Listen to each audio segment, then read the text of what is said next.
Hello everyone, welcome you all to Swan Analytics, turning healthcare data into real-world insights.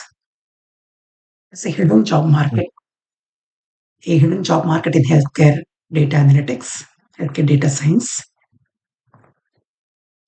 and that is in real-world evidence and real-world data, abbreviated as RWE, RWD. And most SAS learners, especially those who are into clinical SAS, don't even know it exists. This is where pharma companies and healthcare organizations analyze real patient data to understand treatment patterns, outcomes, and risk outside of clinical trials. It is a booming market, and in these workflows, something as simple as enrollment continuity becomes critical. And we will see one such use case of SAS in real world evidence studies. So let's take one key problem. We have already explained. If you have not already been through that video, we shared in the description as well as pinned in the comment section. Please take a look at that video because it explains the essential components of the conceptual aspect of what enrollment gap is, and also explains the data, claims data, which we will be using for running this analysis on SAS.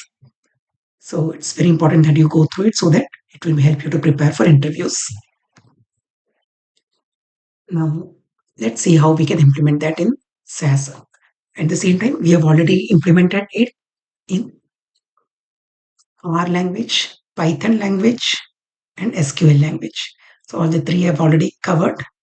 If you're interested in watching how it's done in those languages, you're welcome to take a look at the videos. Now we will see how it is done in SAS. So before I go ahead with the code, let me just tell you what we are trying to see. So here we have eligibility effective date, eligibility end date. So it is similar to if your clinical SAS background, it is you have RF STDTC, RF ENDTC. So it's similar to that. It's here it is enrollment, your insurance enrollment start date, insurance enrollment end date. Again, I will remind you in case you're not familiar with these concepts, please do take a look at the video mentioned in the description and pinned in the comment section. Now we are looking at the how to derive the previous end date to check the enrollment gap. We want to see if there is a gap between the previous enrollment end and the next enrollment start date. So here we see that there is no gap. So it should be 0 here. We should not have 1. It should be 0. So this is previous end date. How do we compute the difference between the previous end date and the current start date? We'll generate a new column called previous end and take the lag of this column. If we take the lag of this column, this particular value will come to the next row, and we can directly check how much is the difference between these two date values. If the gap is 0 or if the gap is 1, that's okay. One gap is okay because enrollment, the insurance policy ends yesterday and today the new policy starts. So we call it a person is completely covered. There is no gap from the insurance perspective. But if there is let's say this person starts on 5th, there is a gap of 4 days. So 4 days he was not insured. In that scenario, we'll have a gap of 1. So this is the concept. Now first we are importing the data. I'm assuming you already know SAS, where we use proc import data file and file path. It's a CSV file and output dataset name. And we are using a CSV file. So database management system is CSV and replace. If it's already there, it will be replaced.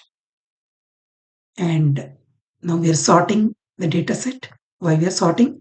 We want to take the lag by grouping by patient ID. So mentioning that by patient ID. So we are grouping by patient ID. So definitely we have to sort it before. First and sort it, and then only we can group by year. And eligibility effective date. These are the two columns we are using to sort the data, because we want to make sure that it is in proper sequence with patient ID, and within patient ID, if a patient has more records, then we'll be looking at the starting order when the insurance started in the ascending order of start of the insurance policy. And you can see we have used the same logic in R, Python, and SQL, where in SQL we did partition by patient ID, here we ensure that it's taking the lag only by patient within the same patient. In other words, if we don't write this, it will take the previous record of maybe another patient instead of the same patient. That is why it's very important by patient ID. And then you take the previous end date as a lag of the eligibility end date, and you format it in year, month, day format. And if it is first of patient ID, the previous end date should be missing. Why? Because if it's the first occurrence of the patient ID record, first occurrence of the patient, then he doesn't really have a previous date. It's always null for the first record when you take the lag. Previous end date is not available. Only for the subsequent records, second, third, and onwards, the patient you can take the next previous record of the same patient. Now, if not missing of previous end date, if the previous end date is not missing, then only we run this analysis. Why? We want to see the difference between this and this. So obviously, this value should not be null. So all the null records will leave. Why it is null? Because it's the first record. So you cannot really compare the ending of the previous insurance and the starting of the next insurance. That is why we are ensuring the data record should not be null. Then you see the difference between these two columns. And in this example, this and this. So here you have see a gap of 4 days. So we say gap equal to 1. We flag it. So if not missing of previous end date, I already showed you by, and eligibility effective date, which is start of the insurance policy. It's equal to eligibility start date greater than previous end date plus 1. Why it's plus 1? Because insurance always expires, next date starts. So 1 day is reasonable and normal. Is expected.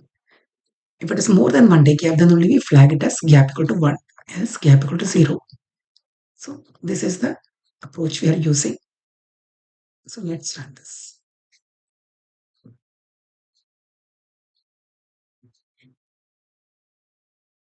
Yeah, if I think you already know, here is creating a macro variable called file path, which contains this particular string. So in the whole code here.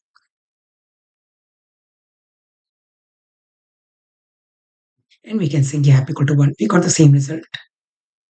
There's only one patient ID, 1011, who has this gap. We got the same result for other languages as a SQL SAS, SQL R, and Python.